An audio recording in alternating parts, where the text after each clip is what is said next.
I would love for you to just, I mean, I know it stinks, but like to go back into that life and like give me the emotional makeup.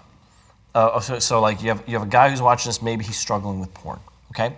And talk to him about who that woman that he's watching engaged in these acts, what is really going on inside of her.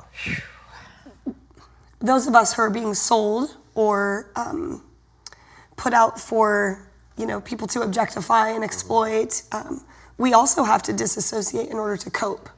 You have to pull it together, push your feelings to the back, and get into character. It's very much like any type of actor.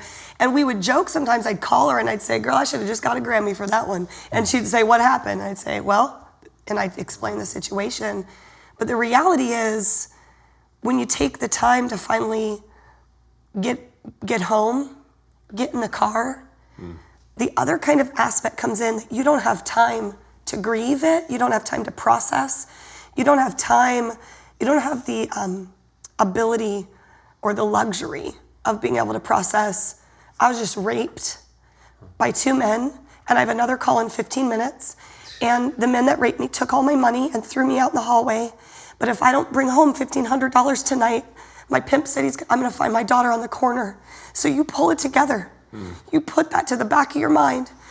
You suck it up, you take a deep breath, and you get to the next call because your baby's life is on the line. You have to meet a quota. And so I tell men, I don't think you're sexy. I don't really want to think you're cute. I don't really think that you're amazing and I wanna stroke your hair and hang out with you.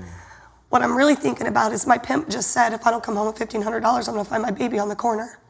And so I'm putting on a show because I want your money. All I can think about is your money and the clock. Your money and the clock, and that's all I'm thinking about. The spiritual atmosphere in the clubs, it really varies. And I think during our Vegas outreach, our annual Vegas outreach, you really see the spectrum. And so what I see when I go into some of the larger corporate clubs that are, they've got big money behind them, and the girls are, the young ones that are just entering the business who, are making money and at the quote unquote height of their career. What I see there is the facade, and that everyone's buying it. The men drive up in limos and they're in suits and they feel good about themselves and they walk on red carpet, and then they go and the women are in, dazzling jewels and making money, and so everyone's kind of like, yay, look at this, but it's the facade, and they're buying the lie. But then you go down the street to another club, and another, and next thing you know, you're in these like back alley dark clubs where 3 girls are working, all trying to make $20, don't have enough money to feed their kids, are getting too old, no one wants to pay them the money they used to pay them. And so you start to see that facade being torn down. And then next thing you know, you go down the street from that club and you're in a homeless tent community with women prostituting themselves outside of tents. And you wonder, where did that woman start? Did she start off in the big corporate quote unquote glamorous club?